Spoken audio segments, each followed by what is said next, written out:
Hi there mga beloved kong soulmates. Welcome to Renzo Tarot Channel. Andito lang po yung lingkod para bigyan kayo isang soulful and meaningful letter reading. Dito lamang po sa inyo lagi nabangan na sinusubaybayan na Renzo Tarot Channel. Ang ating pong reading ay napagsasama na isang general reading para sa ating mga pinakamahal na nasa sign na yung Sagittarius. Okay? Sagittarius, Sun, Moon, Rising, and Venus sign. This is for you. Mega shoutout po sa lahat ng ating soulmates sa buong Pilipinas at sa buong mundo na laging nanonood. Maraming salamat po sa inyong walang sawang tiwala, suporta. At sa aking mga soulmates na naipit ngayon sa kaguluhan sa Middle East, I'm wishing you all the best. You're always in my prayers. Pag-pray po natin na sana matigil na buong kaguluhan. Doble ingat po kayo, mga kababayan ko, mga soulmates ko na laging nakasubaybay. Ulitin ko, Sagittarius, this is for you. Sun, Moon, Rising, and Venus sign. Last shuffle, kunin na natin ang iyong 10 baraha. Sige. Okay. Sagittarius, para sa iyo, general reading. Spirit Universe, Spirit Guides, Angels, Ancestors, 10 cards please for Sagittarius. Spirit Universe, Spirit Guides, Angels, Ancestors, Holy Spirit, 10 cards please for Sagittarius. Maraming salamat po sa inyong walang sawang tiwala, support at pagmamahal. Simula noon hanggang ngayon ay hindi nyo po ako iniiwan. Thank you so much po. Kapag bago po kayo sa ating channel at di po kayo nakasubscribe, please do subscribe po kapag nagustuhan nyo pong ating reading ngayon. At kapag napanood nyo po ito sa TikTok, ay huwag po kayo mag-follow, mag-comment, repost, share. And if you want to avail personal reading, mag-direct message na lang po kayo sa ating TikTok account. Maraming salamat po. So, Sagittarius, your 10 cards are now complete. Huwag na nating patagalin pa. I know that you're so excited. Mga Sagittarius kong soulmates, this is for you, ha? Sun, Moon, Rising, and Venus signs. Takes what only resonates. And mga cross-watchers, you're also welcome na panoorin ang video natin ngayon. Let's begin your general reading with a 2 of Wands. I can see here, Sagittarius, na parang nasa sitwasyon daw kayo na parang decision making. You want to do something, you want to start something fresh, something new. Pero pinag-isipan mo pa itong mabuti, Sagittarius, okay? Hindi pa final, wala ka pang final decision dito. Nakikita natin na parang you're testing the waters, you're researching, you're asking a lot of opinions and advices muna bago ka talaga mag-decide. Of course, napaka-importante na hindi tayo bara-bara sa mga decision natin kasi mahirap na ako mag-fail. But this is what I can see here. Talagang Sagittarius, you're in the state of decision making. May isang malaking bagay, malaking milestone na nais kang buksan or simulan na talagang iniisip mo talaga ng mabuti and talagang gusto mong pagdesisyonan. So, tingnan natin. Pangalawa, High Priestess. The Hierophant card. Okay? So, the Hierophant card here is telling you, Sagittarius, that be persistent. Sipagan ang iyong manifestation. May mga prayers daw po kayo. Napakarami yung mga wishes, mga minamanifest sa universe at sa Panginoon with this Hierophant card. So, huwag tumigil, sipagan, be persistent. It may seems na parang gusto mo lang sumuko kasi parang hindi pa dumadating. But, Sagittarius, sabi ko nga, di ba, pinanganak kayong kakambal yung swerte. There are times may mga delays, but all in all, you're guaranteed of success naman eh. So, this also signifies na active din daw po yung intuition nyo, yung spirituality nyo. Baka nakakakita kayo ng mga signs, ng mga angel numbers, pattern numbers. So, maybe nakakapanaginip kayo lately ng mga weird or parang you feel something off. Parang iba yung pakiramdam nyo sa katawan nyo. That's normal, okay? Kasi ito pinapakita sa Sagittarius na as the Hierophant card, your intuition is very active. As yung mga kutob nyo laging tumatama. So, wag tumigil sa kakapanalangin, ha? So, Knight of Swords, dobleng ingat kasi baka mamaya hindi nyo daw po makontrol ang iyong emotion o baka ma-involve kayo sa conflict, sa mga sagutan, sa away with this Knight of Swords. Napaka-heightened ang emotion ng mga tao ngayon, lalo na this year, Fire Horse at the same time, no? Nagsimula na yung summer, sobrang init ng panahon, baka mamaya magsabay-sabay ang init ng ulo ng mga tao at baka ikaw, hindi mo makontrol at makapagsalita ka ng maganda, makagawa ka ng aksyon na hindi maganda. Of course, it will steer trouble or steal confrontation. So, ayun, kung kakayanin Sagittarius na maging balanse or kumbaga mo pa kumbaba, mahinahon, ikaw yung habaan ng pasensya kasi meron talagang conflict ako nito nakikita na may involve ka. Okay? So, Sagittarius, doble ingat sa iniisip, sa mga salitang binibitawan and even your actions that you are doing. Okay? So, sige. Pang-apat, Three of Swords. So ano ba to? May konting kalungkutan ka daw na nararamdaman sa iyong puso, Sagittarius. What is this?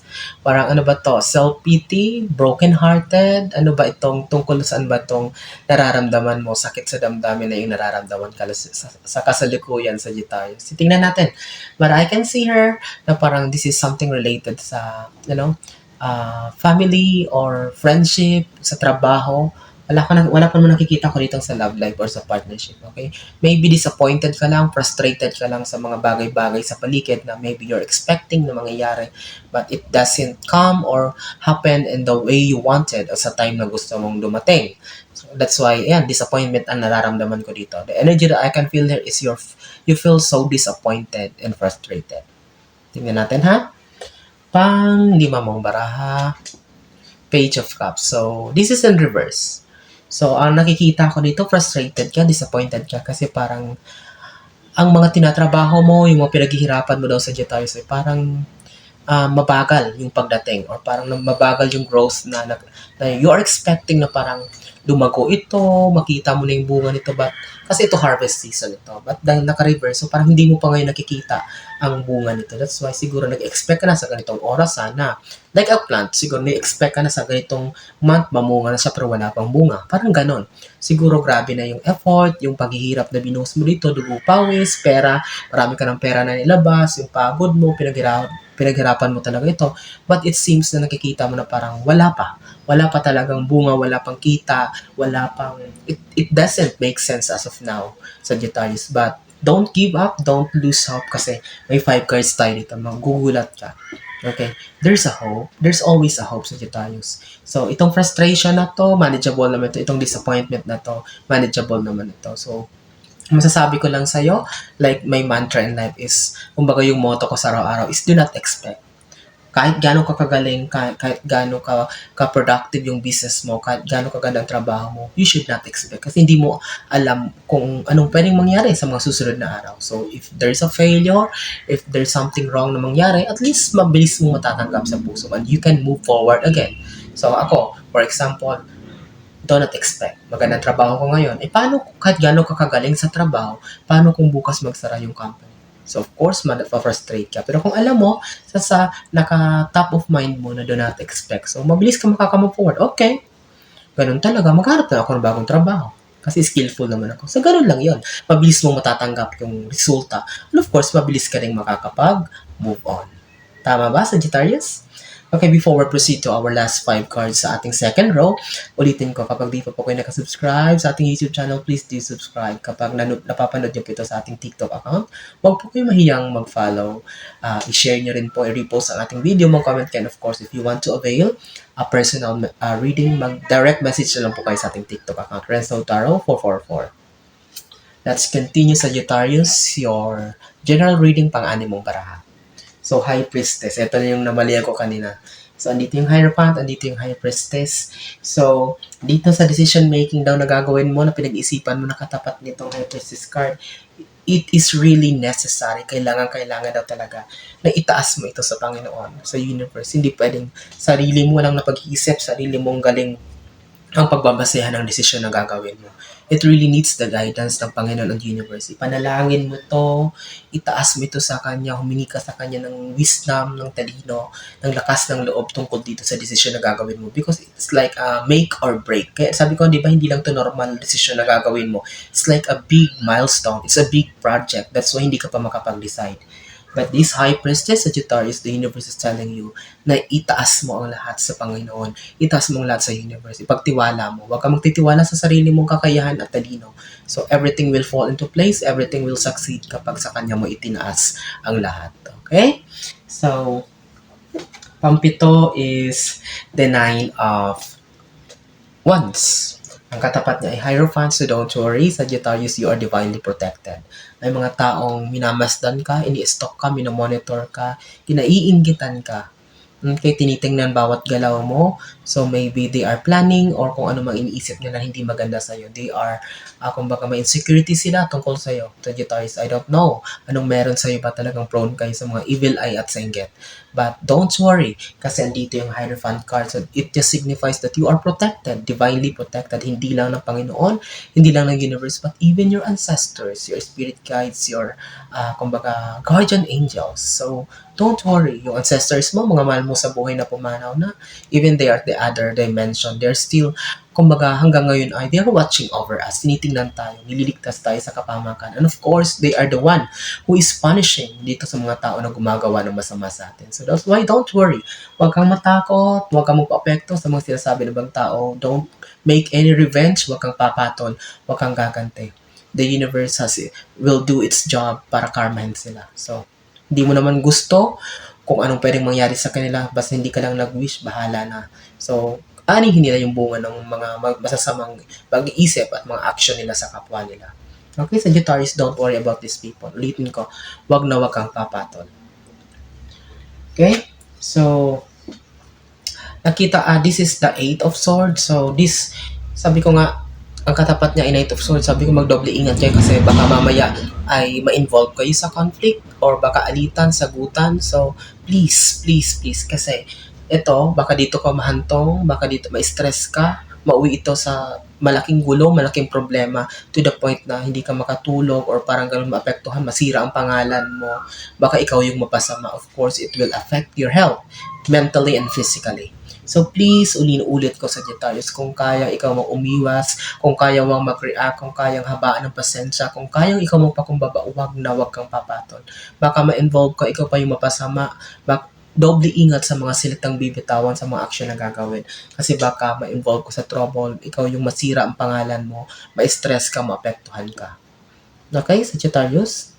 Please. So, pang siyamong baraha sa yung general reading is the Six of Swords. So, you want freedom. Ito din nararamdaman mo na heartbreak. It's because gusto mo makawala. You want to move forward to a certain situation na toxic or hindi raw healthy na. Sagittarius, kung ikaw ito na hindi pa rin makawala, makaalis isang sitwasyon, you need to make an action.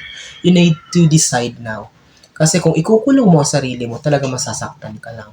Kung ipipilit mo ang sarili mo sa sitwasyon na yan, relationship, friendship, family, kung ano man yan, trabaho, na talagang nadidrain ka, talagang hindi na healthy para sa mental health mo and even your physical health. So, you need to decide, you need to make an action para lumayo na, para tuluyan ka ng makalaya for you to move forward. Okay, for you to regain your confidence and your momentum. Bahala ka, Sagittarius. Bahala ka. Kung mag-stay ka dyan, ikaw din ang magsisira sa buhay mo. Okay? This card signifies that you need to make an action to move forward. Kailangang umalis ka na sa sitwasyon na yan nagpapahirap sa Sagittarius. So, 10th and last card mo for your general reading. Tingnan natin. So, here comes the moon. Clarity, balansin ang emotion mo kasi parang imbalance yung emotion mo. Lalo na dito, na hindi mo pa, apektado ka kasi sabi ko nga hindi mo pa nakikita ang bunga ng mga pinaghihirapan mo.